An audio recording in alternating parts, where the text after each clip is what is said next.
여러분 더위 얼마나 고생들이 많으십니까?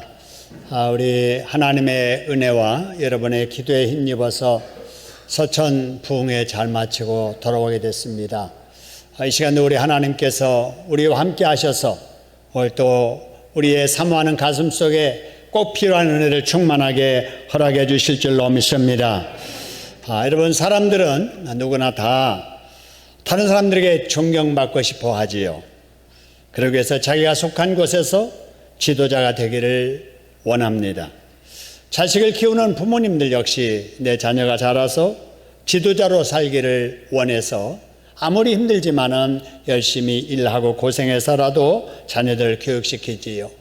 철든 젊은이들은 어떻게 해서든지 내가 지도자의 위치에 이르고 싶어서 어려운 스펙을 쌓기를 수고하고 지도자 자리에 도전합니다. 직장 근무자들 기회만 있으면 승진하기를 원하지요.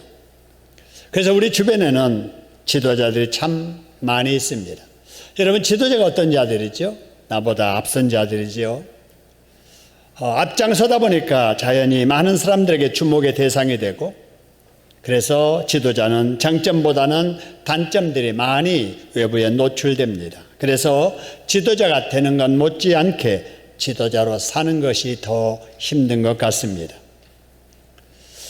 그런데 지도자라고 하는 사람들 중에 정 지도자의 이름에 걸맞게 살아서 존경받는 지도자들도 있는가 하면은 이름에 걸맞지 않게 살아서 이름만 지도자이지 비난의 대상이 되는 지도자들도 없지 않지요. 여러분, 그러면 우리는 어떨까요? 우리는 과연 지도자일까?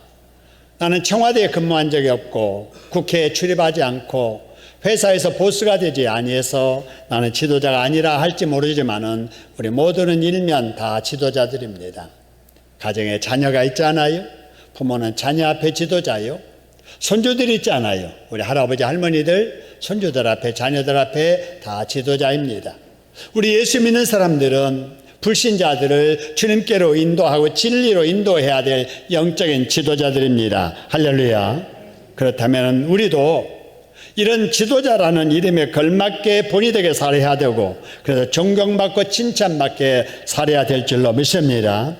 그러려면 어떻게 해야 될까요? 오늘은 이런 말씀을 여러분과 함께 나누려고 합니다. 여러분, 오늘 또 믿음 실어 간구한 기도를 들으시고 정성 다해서 불러드린 우리 찬양을 받으신 하나님께서 말씀을 나눌 때 주의 성령으로 큰 은혜 주실 줄로 믿습니다. 그렇게 하실 우리 하나님께 박수로 감사합니다. 감사합니다. 여러분, 우리 같이 봉독한 본문의 말씀은 당시 종교 지도자들에게 예수님께서 하신 말씀인데요. 이 종교 지도자들은 어떤 사람이었느냐? 우리가 잘 아는 대로 바리새인들, 서기관들, 그 다음에 헤롯 당원들, 사두개인들, 이런 사람들이었습니다. 이들 모두가 다 하나님을 믿는 자들이지요. 그리고 이들은 다 하나님의 성전에서 하나님을 섬기는 일을 하는 자들, 전임 사역자들입니다.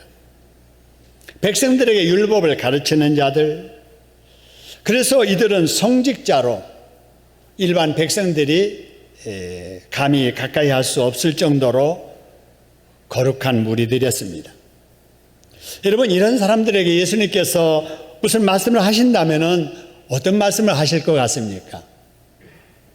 참 지도자로 산다는 것이 쉽지 않은데 잘하고 있구나, 수고 많구나, 아마 이런 말씀을 하실 것 같습니다. 격려하시고 축복하는 이런 말씀을 하실 것 같은데, 오늘 13절의 말씀을 보니까 예수님께서 그들에게 하신 첫 마디가 뭐 있을진저, 그래서요, 와 있을진저, 이렇게 말씀하십니다. 여러분, 이 말씀은 공의로우신 하나님의 엄중한 심판의 선언의 말씀입니다. 화 있을진저. 칭찬과 격려의 말이 아니라 책망을 넘어서 저주하시는 말씀을 그들에게 하신 겁니다. 예수님께서는 항상 이렇게 저주, 책망하시는 말씀만 하신 게 아니지요. 우리가 잘 아는 대로 마태복음 25장 21절에 보면은 네가 작은 일에 충성하였으니 내가 많은 것으로 내게 맡기리니 내 주인의 즐거움에 참여할지어다 하시면서 잘했다 착하고 충성된 종아라고 하셨는데, 오늘 이 종교 지도자들에게는 정반대로 칭찬과 격려가 아닌 책망과 저주의 말씀을 하신 겁니다. 여러분 생각해 보지요. 하나님을 믿는 사람들이 어쩌다가 이런 말씀을 드렸을까? 어쩌다가 예수님에게 이런 책망과 저주를 받게 되었을까 하는 겁니다. 하나님을 믿어도 보통 믿는 게 아니라 여러분 직분받아서 성전에서 하나님을 섬기는 일을 하는 이들이 하나님이신 예수님에게 어쩌다가 이런 저주와 책망을 받게 되었을까라고 하는 거예요. 여러분 이 말씀을 이렇게 보면서 우리도 새겨드려야 될 말씀인 줄로 믿습니다. 우리도 어떻게 사느냐에 따라서 오늘 13절의 말씀처럼 책망과 저주를 받을 수도 있고 마태복음 25장 21절의 말씀처럼 칭찬과 복을 받을 수 있기 때문에 그렇습니다. 우리 모두 이 당시 서기관들과 바리새인들처럼 살지 말고 착하고 충성된 종들이 되어서 여러분 잘하였도다 착하고 충성된 종아라고 하는 인정과 칭찬과 복을 받는 여러분 되기를 주님의 이름으로 축원합니다. 그렇게 살려면 어떻게 살아야 될까? 첫 번째, 당시 지도자들이 그런 저주를 받게 된 이유가 무엇인가를 우리가 알아야 됩니다. 그 이유가 무엇인지 13절 다시 한번 볼까요? 거기 말씀 보니까 화 있을진저 뭐하는 서기관들과 바리새인들이요 그래서요 외식하는. 그래서 여기 칭찬이 아닌 책망과 저주의 원인이 외식이었다는 거예요. 외식. 여러분 외식이 좋아요 안 좋아요? 여러분 집에서 집밥만 먹다가 모처럼 온 식구 밖에 나가서 손에 물 묻히지 않고 해주는 밥 먹는 거 얼마나 맛있습니까? 그죠? 저도 어제 급하게 어디 좀 갔다가 저녁 때가 늦어져 가지고 바로 앞에 있는 가게 가서 제육 덮밥을 사 먹는데 얼마나 맛있는지요. 아주 맛있더라고요. 여러분 외식 좋은 겁니다. 그러나 외식도 한두 번 이제 계속 외식하다 보면은 여러분 집밥이 그리워지게 되지요. 된장국, 집에서 해먹는 김치, 깍두기, 거기에 밥 이렇게 먹는 우리 소박한 우리 일상의 우리 가정식이 가장 좋긴 한데 외식도 별미이지요. 근데 여기서 말하는 외식은 그런 외식이 아닙니다. 이 외식이 어떤 외식인가? 여러분 우리 한글 성경은 영어 성경에서 번역한 거고 영어는 본래 신약은 바로 헬라어에서 이제 번역을 한 건데 여기 신약 성경의 헬라어의 외식은 히포크리토스라고 하는 말이에요. 이 히포크리토스라고 하는 말은 무슨 말이냐면요. 배우가 무대에서 가면을 쓰고 연극하듯 하는 것을 바로 외식이라고 하는 겁니다. 외식. 여러분 이 배우들은요 자기의 본성대로 이렇게 무대에 서지 않잖아요. 그 각본에 악역을 맡았으면 아무리 선한 사람이라도 관객들이 볼 때 아이 저 나쁜 놈, 저 못된 놈, 저 악한 놈 이렇게 느껴지도록 말하고 행동을 해야 되는 거예요. 그죠? 이게 이제 배우지요, 배우. 근데 배우는 자기의 그 어떤 그 배우의 사명 때문에 그렇게 한다 할지라도 사람의 일상생활을 그렇게 살면 안 되잖아요. 그죠? 그런 사람들을 뭐라고 하느냐? 겉다르고 속다르게 가식적으로 산다 그러잖아요. 저 사람 말은 저렇게 해도 저렇지 않아, 절대로. 말은 저렇게 해도 내면은 그렇지 않아. 절대로 저 사람 말 그대로 믿지 마. 여러분, 이런 사람들 있잖아요. 겉다르고 속다른 모습들이죠. 여러분, 이들이 어떻게 살았느냐? 이제 그들의 그 일상의 모습들을 성경에서 쭉 설교하는데, 구제하고도 나팔을 부는 거예요. 내가 뭐 했다, 내가 누구 도왔다, 내가 무슨 일을 했다라면서 그냥 사람들에게 막 선전하여 알리는 거예요. 기도를 해도 길거리에서 많은 사람이 있는 곳에서 큰 소리로 장황하게 길게 기도하는 거예요. 금식을 해도 옷차림을 그냥 허술하게 하고 얼굴을 잘 씻지도 않고 흉하게 하면서 돌아다니는 거예요. 아, 저 사람 금식하는데 저 사람 열심히 저렇게 구제하고 저렇게 기도를 잘해. 사람들에게 보이려고 좋은 소리 들으려고 그렇게 하는 거예요. 그러는 모습을 보신 예수님께서 그들을 보시면서 이 외식하는 서기관과 바리새인들아 히포크리토스 연극에서 가면 쓰고 연극하듯 겉다르고 속다르게 행동하는 이 못된 것들아, 이렇게 책망하신 것입니다. 그런데 여러분, 이 말씀을 예수님께서 오늘 여기 23장 우리 본문의 말씀에도 보면은요 7번이나 반복이 됩니다. 여러분 집에 가셔서 한번 성경을 읽어보시면서 이 외식하는 서기관과 바리새인들이야 이렇게 하시는 말씀이 몇 번이 있는가 한번 보시기 바랍니다. 13절, 15절, 16절, 23절, 25절, 27절, 29절 계속해서 똑같은 말씀을 계속 반복하는 겁니다. 여러분 왜 그러시는가? 예수님께서는 하나님을 이용해서 자기의 의를 드러내려는 그런 가식적인 행위를 그만큼 싫어하신다라는 것입니다. 우리 예수님은 이렇게 가식적인 행동을 싫어하신다. 이걸 알고 우리도 그렇게 하지 않도록 우리가 신앙생활을 해야 될 줄로 믿으시기를 소원합니다. 신앙생활을 하면서 봉사하면서 기도생활하면서 구제하면서 사람들이 자꾸 보이려고 하면 안 된다 그 말이에요. 알아주기를 원하는 그런 마음 가지고 하면 안 된다고 말입니다. 우리 하나님을 믿는 사람으로서 하나님 보시기에 내가 할 도리 했으면 그걸로 만족을 해야지, 나 하는 일을 다른 사람들이 크게 알아주고 나의 어떤 것들을 크게 인정해주고 칭찬해주고 이러기를 기대하면 안 된다. 그래서 이 말씀과 연관짓는 마태복음 6장에 보면은요 1절 6절에서 우리가 잘 아는 말씀이 있습니다. 사람에게 보이려고 하지 말아라. 그들 앞에서 너희의 의를 드러내려고 하지 않도록 해라. 너희가 혹시 구제할 때에 네 오른손이 하는 것을 네 왼손도 모르게 은밀하게 하라. 나팔 불지 말아라. 너가 기도할 때에 시장바닥에 가서 길게 거룩한 단어 열거하면서 그렇게 기도하지 말고 골방에 들어가서 문 닫고 기도해라. 그래도 은밀한 중에 지켜보신 하나님은 다 보시고 들으신다, 아신다. 할렐루야. 그래서 아무도 모르게 해도 하나님은 아시니 가장 좋은 때 가장 좋은 것으로 넘치게 갚아주신다는 겁니다. 할렐루야. 오늘 이 말씀 우리가 꼭 기억해야 돼요. 그래서 누구에게 보이려고 누구에게 인정받게 하려고 그러면 안 된다고 말이죠. 우리가 하나님 앞에 헌금하잖아요. 헌금할 때 어떤 분은 그 이름 부르는 시간에 자기 이름을 안 불렀다고 삐지고 시험 드는 사람들도 있어요. 여러분 헌금이 한 100장 올라오는데 그 100장 헌금을 여기 단에서 다 이렇게 읽어서 소개할 수 없잖아요. 그래서 우리 헌금위원들이 그냥 짧은 시간에 그냥 분류를 하는 거예요. 분류를 해서 내용이 길고 이런 것들을 이렇게 분류하고 짧은 것들은 뭐 이렇게 그냥 범사에 감사하는 것들은 또 이렇게 따로 해서 대표로 한 장 올리고 해가지고 이렇게 올리거든요. 근데 그런 과정에서 하나가 빠질 수도 있지요. 그런 것이 이제 시험 들면 안 되잖아요. 그죠? 사람 들으라고 보라고 하는 게 아니잖아요. 하나님 앞에 했으면은 하나님께서 다 아시거든요. 우리의 신앙이 보든지 말든지 하나님 중심한 신앙생활을 해야 될 줄로 믿으시기를 소원합니다. 그러면 하나님께서 다 보시고 기억하셨다가 믿음대로 하나님께서 축복해 주실 줄로 믿으시기를 소원합니다.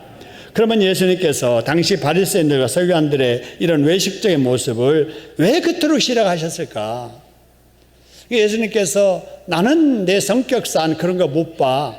그 개인적인 어떠한 외의 그 특별한 어떤 성향 때문에 그러신 거 아니에요.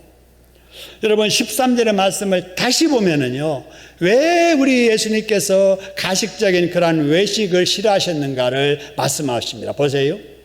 너희는 천국문을 사람 앞에서 뭐하고요?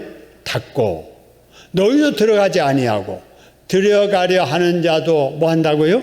들어가지 못하게 한다 이 말입니다. 바로 이 문제 때문에 그래요. 너 한 사람 어떻게 사는 것은 괜찮아. 근데 너 때문에 다른 사람들에게 영향을 준다 그 말이에요. 여러분 제가 목회하면서 여러 사람들이 이렇게 보지 않아요. 말은 안 해도 느끼고 보고 그렇게 하는데 어떤 사람들은 자기도 봉사 안 하면서 남도 못 하는 사람들이 있어요. 그러면 안 되잖아요.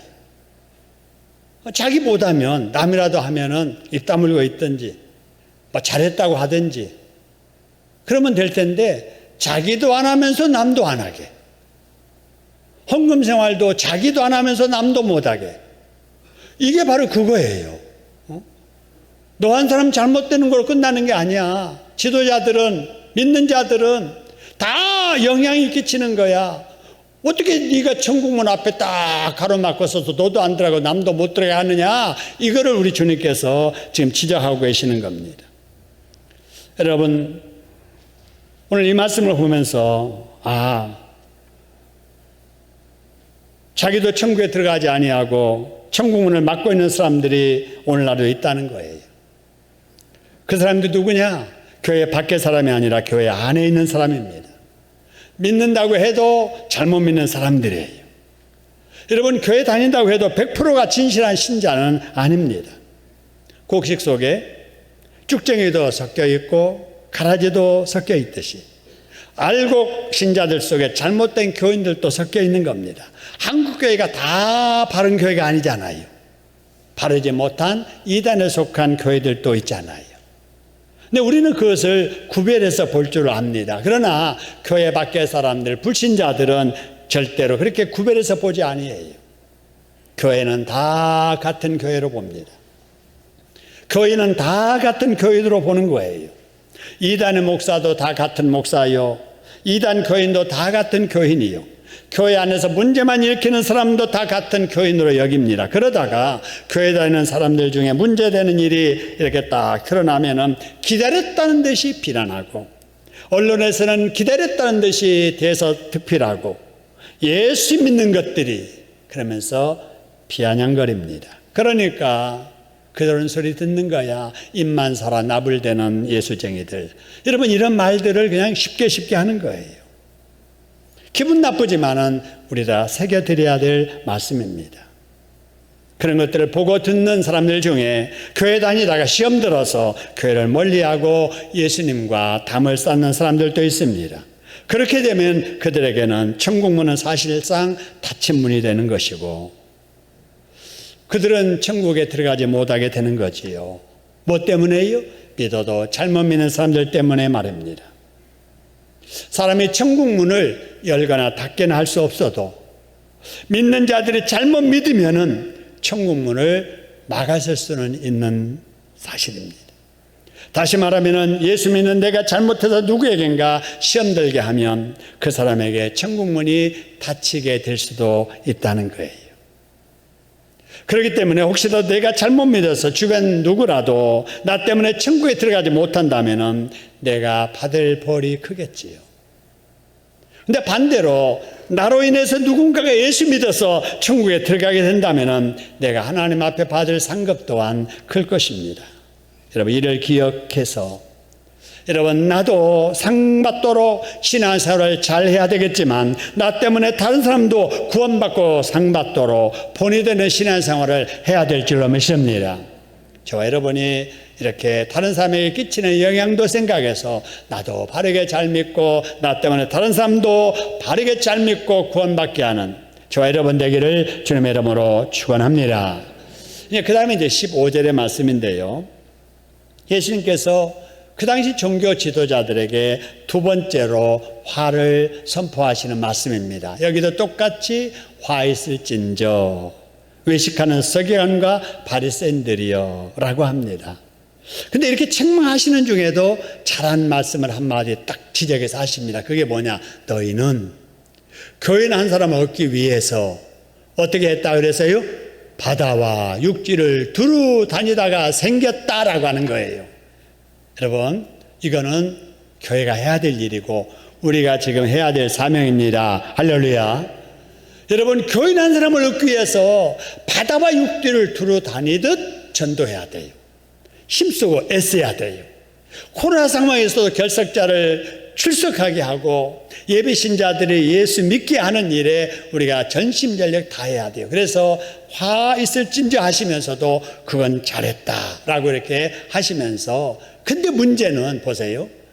그렇게 육지와 바다를 두루 다니다가 교인 하나가 생겼는데 그 다음에 너희보다 배나 더 무엇 되게 하는도다 그래서요? 지옥 자식 되게 한다는 거예요. 와, 아니 힘써서 새가족 교회에 등록시켜 놓고 나니까 그 등록하여 교회 생활 시작하는 성도를 예수 자식 되게 해야 되는데 지옥 자식 되게 했다는 겁니다. 그래서 와 있을진저라고 책망하신 거예요. 여러분, 이런 예를 보면서 자, 우리는 어떤가를 살펴봐야 됩니다. 한번 생각해 보지요. 여러분, 한 사람이 교회에 등록한다라고 하는 것은 그동안 수많은 사람들의 전도와 기도와 사랑과 교제, 땀, 눈물이 있었기 때문에 맺어진 열매입니다. 제가 이번에 서천 지역에 부흥회 가면서 여러 이제 목사님들을 이렇게 만나면서 얘기를 들어보니까 1년에 등록교인이 하나, 둘, 셋 이 정도밖에 안 된대요. 근데 이제 광야교회는 등록교인이 작년에 한 50명이 있대요. 그래서 이제 그 지역에서 참 특이한 교회다. 그게 정말이냐? 50명 등록이 정말이냐? 이렇게 확인해서 묻는 교역자들이 많았다고 합니다. 여러분, 그렇게 이제 등록교인이 많았다라고 하는 것은 여기에 표현대로 성도들이 바다를 헤매고 육지를 헤매면서 그냥 뭐 천에 하나 만에 하나 땀 흘리고 눈물 흘려서 수고하고 애써서 이제 이렇게 등록을 시켜야 되는 거지요. 그게 얼마나 귀합니까? 여러분, 이 코로나 시대에 정말 한 영혼이 주님 앞에 이렇게 등록한다는 것이 기적 같은 일입니다. 2주 전에 우리 교회에 한 주에 6명이 등록하셨잖아요. 여러분, 기적 중에 기적인 줄로 믿으시기를 소원합니다. 평소보다 몇십 배 소중한 분들입니다. 그렇기 때문에 여러분, 지도자라면은 그 영혼들을 예수님의 제자로 잘 자라도록 잘 가르치고 지도해야 할 책임이 있는 겁니다. 할렐루야. 그런데 지도자가 잘못 가르쳐서 이단 만드는 교회들도 있다는 거예요. 오늘 이 말씀입니다. 지도자만 아니라 교인 중에 덕스럽지 못한 말과 행동 때문에 그렇게 어렵게 등록한 새 가족이 상처를 입고 교회를 떠나는 예도 있다는 말씀이에요. 여러분, 실제적으로 사소한 일 때문에 새 가족이 교회에 왔다가 상처 입고 교회 떠난 사람들이 여러분 생각보다 많이 있습니다. 교회 의자에 앉으려다가 먼저 앉아있는 사람이 이렇게 언짢게 이렇게 표정을 주고 말 한마디에 툭 던지는 그 한마디에 상처를 입고 교회를 떠난 사람들도 있습니다. 얼마나 어렵게 전도해서 등록해서 교회 출석했는데 그 조심 없는 말 한마디, 덕스럽지 못한 행동 하나 때문에 한 영혼이 교회를 떠나는 거예요.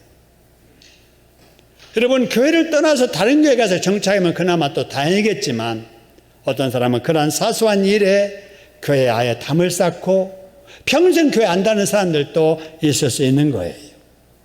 바로 그게 산과 바다를 뚫어다니면서 어렵게 한 생명을 얻고 나서 나중에 지옥 자식 만드는 것과 똑같은 일이지 않습니까? 혹이라도 나의 조심 없는 언행 때문에 정착하려는 새 가족이 혹이라도 그런 마음의 시험이나 상처를 입지 않도록 우리가 조심해야 될 줄로 믿으시기를 소원합니다.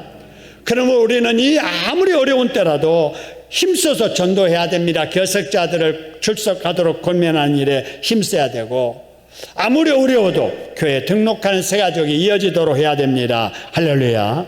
그리고 나서 그 새 가족을 소중하게 여기고 잘 정착하도록 도와야 됩니다. 할렐루야. 도와야 됩니다. 여러분, 한 영혼이 하나님의 교회에 정착을 해서 신앙생활 잘하는 모습을 보면 천국에서도 잔치 벌일 일이거든요. 하나님께서도 기뻐하실 일이거든요. 그래서 우리 새 가족이 잘 정착하도록 우리 모두가 돕고 양육을 잘해야 됩니다. 그런데 여러분, 이 양육이라는 그 말에 조금 거부감을 느끼는 사람들이 있을지도 모릅니다. 내가 이 나이에 그래도 다른 교회에서 신앙생활 이만큼 했는데 무슨 교회 새롭게 정해서 등록했다고 뭐 정착이야, 새가족 공부야 이렇게 생각하는 분이 있는데 이제 그런 분들은 이해를 조금 이렇게 달리 하시면 좋겠습니다. 여러분, 교회만 이렇게 정기적으로 출석만 해도 신앙이 성장하는 것은 사실이에요. 그러나 여러분, 그 교회에 출석하면서 그 교회가 어떤 교회인지 내가 어떻게 이 교회에서 신앙생활 하는지에 대해서 알고 믿으면 더 좋지 않아요. 그리고 내가 다른 교회에서 다른 교사에서 신앙생활을 했다가 나도 모르게 굳어진 잘못된 습관, 여러분 교정해야 될 부분이 있다면 교정을 해야 되거든요. 그래서 이제 코칭이 필요한 거예요. 다시 말하면 레슨이 필요한 거지요. 제가 이제 그 체력 단련을 위해서 요즘 탁구장에 이렇게 가는데, 저하고 탁구 치시는 분들은 대개 탁구 경력 30년, 40년 된 분들입니다. 근데 이제 그들과 함께 제가 이제 탁구를 치는데, 이제 그들에 비하면 저는 탁구장 용어로 병아리지요. 이제 배우는 입장입니다. 근데 놀라운 사실은 탁구 경력 30년, 40년 된 분들이 자기 돈을 냈고 레슨을 받는 거예요. 제가 볼 때는 너무 이상한 거예요. 아니, 그 정도 쳤으면은 누구하고 어디 가든지 이렇게 마음 놓고 이렇게 잘 칠 수 있는 실력인데도 뭐가 부족해서 돈 내고 레슨 받느냐 그랬더니 자기의 잘못은 자기가 모른다는 거예요. 자기보다 더 잘 치는 사람이 보면 안다는 거예요. 그걸 지적해서 그걸 고치기 위해서 돈 주고 레슨 받는다는 거예요.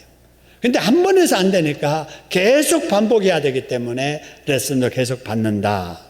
이걸 제가 이렇게 들으면서 그렇구나. 신앙생활도 마찬가지구나. 여러분, 양육이 뭡니까? 신앙이 어릴 때 틀을 잡아주는 과정이거든요. 틀 잡아주는 거예요. 양육받지 않고 시간이 지나면 틀은 굳어져 버리고 한 번 굳어진 틀은 고치기가 정말 힘듭니다. 여러분, 그렇기 때문에 우리 교인들은 늘 양육받는 것이 중요합니다. 그래서 특별히 이제 우리 새가족들에게는 우리 교회에서 새가족 성경 공부를 하게 되지요.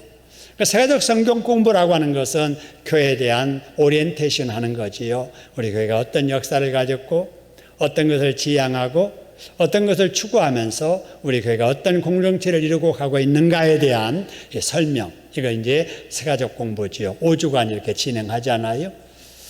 이제 비대면 상황에서는 우리가 이제 영상으로 하기 위해서 12회에 걸쳐서 우리 영상으로 해서 이제 우리 홈페이지나 유튜브에서 이제 볼 수 있도록 했습니다. 그래서 대면에 할 때는 5번으로 교육을 마치고 비대면 할 때는 12번의 과정을 통해서 새가족 공부 과정을 마치게 됩니다. 그런데 이제 교회에 대해서 이제 알게 됐으면 구원의 확신 가지고 우리가 신앙생활을 해야 되겠다 해서 아주 기초적인 구원의 확신 과정을 하고, 그 다음에 이제 구원받았으면은 이제 우리 신앙에 성장해야 되잖아요. 그래서 성장반. 그리고 이제 구원받아서 신앙 어느 정도 성장했으면은 뭔가 내가 섬기는 봉사해야 되잖아요. 그래서 사역반. 이런 쪽으로 우리 교회 제자 훈련 과정이 진행이 됩니다. 여러분, 우리 새가족들은 이런 과정을 이해하시고 잘 받으시고, 또 우리 교인들 중에 나는 교회 다니지만은 이런 과정을 공부를 못했다 싶으면은 또 이제 같이 참여해서 같이 훈련 받으시면 되는 거지요. 여러분, 이제 말씀을 마무리합니다. 우리는 지도자들입니다. 그렇죠? 가정에서 지도자들, 또 우리 사회에서 지도자들, 또 나이가 나보다 어린 사람들 앞에 선배로서 우리가 지도자이잖아요. 우리 불신자들 앞에 우리는 천국의 소망을 가지고 진리의 길을 가는 우리 예수 믿는 사람들, 불신자들 앞에 그들을 인도해야 될 책임이 있는 지도자들입니다. 여러분, 지도자들에게는 지도자다운 삶이 있는 거지요. 어떻게 사느냐가 중요합니다. 어떻게 사느냐가 다른 사람에게 영향을 끼칩니다. 제가 우리 새가족 신방을 하다가 어느 날 이런 말을 들은 적이 있습니다. 자, 그분이 주일을 잘 나오시는 거예요. 열정적이에요. 수요일날도 나올 것 같은데 수요일날을 출석하지 않는 거예요. 그래서 수요일날도 나오시죠 그랬더니 그 말 끝에 이런 말씀 하시는 거예요. 나 같은 사람도 수요일날 나갈 수 있어요? 그러는 거예요. 깜짝 놀래가지고 왜 그러시죠? 그랬더니 나를 인도한 집사님도 안 나가던데요? 그러는 거예요. 그러니까 이 세 가지를 생각할 때는 집사급 이상만 수요일날 나가는구나 이렇게 생각한 거예요. 그럼 세 가족이 이렇습니다. 그죠? 본을 보여줘야 되는 거예요. 여러분, 제가 신돌교에 있을 때 부목사 때 신방을 하는데요. 봉수복 집사님이라고 하는 분, 남편은 반석 장의사를 하시는 철산에 계시는 분이 이제 그 영등포 대림동에 있는 신돌교에 출석을 하는데 근데 그 집 신방하는 날이에요. 신방을 하는데 깜짝 놀랐습니다. 이 집사님이 완전히 위아래를 흰 옷으로 갈아입고, 남편 부동산 장의사 하시는 분인데 바쁘신데 정장 차림 딱 하고, 학교 갈 아이들 학교에 안 가고 여기 서 있는 거예요. 네 사람이. 차에 딱 내리니까 인사하고 안내하는데, 방에 들어가 보니까 예배상 있고 또 방석이 있고 또 물 있고 또 물수건 있고 헌금 있고, 그 앞에 또 자기들이 앉을 방석 갖다 놓고 준비하고 있는 거예요. 그래가지고 제가 들어가면서부터 감동이 됐잖아요. 딱 앉아서 제 기도하고 나서, 집사님 어디서 이런 걸 다 배웠어요? 그러니까 우리 친정 어머님이 그렇게 했어요. 그때 강요 안 했지만은 그때 보고 배운 대로 내가 결혼해서 내가 신앙생활 하면서 그렇게 하는 것 뿐입니다. 그러는 거예요. 여러분, 보여준 대로 하는 거예요. 여러분, 이게 지도자 아닙니까? 여러분, 우리가 그렇게 살면 외식하는 서기관과 바리새인들이여 그 소리 듣지 아니하고 착하고 충성된 종이라고 하는 칭찬과 복을 받게 될 줄로 믿으시기를 소원합니다. 그렇습니다. 지도자에게는 지도자의 삶이 있는 거예요. 여러분, 그렇기 때문에 그리스도인들은 언제나 교회에서나 가정에서나 일터에서나 지도자사운 삶을 살아야 되는 거예요. 여러분, 오늘 예배드리는 이 경건한 모습으로 여러분의 가정에 가서도 자녀를 대하고 직장에 가서 근무하고 이웃을 대해야 될 줄로 믿으시기를 소원합니다. 근데 만일 그러지 아니하고 경건한 이런 모습으로 예배드리고 나서 집에 갔는데 아이들이 느끼기에 악마 같은 엄마 아빠로 인식이 된다면 안 되잖아요. 그죠? 직장에서는 예수 믿는 사람인지 집사인지 아닌지 불신자인지 구분이 안 될 정도로 그렇게 적당하게 하면 안 되잖아요. 그게 누구냐? 여러분, 무대 위에 가면 쓰고 연출하는 여러분 연예인인 거예요. 연예인처럼 우리가 살면 안 되잖아요. 어디 가서나 지도자답게 믿는 자답게 진실하게 살아야 될 줄로 믿습니다. 겸손하게 살아야 될 줄로 믿습니다. 덕스럽게 살아야 될 줄로 믿습니다. 그래서 믿어도 바르게 믿고 잘 믿고 살아도 바르게 믿고 잘 살아서 예수님께 칭찬받는 저와 여러분 되시기를 주님의 이름으로 축원합니다.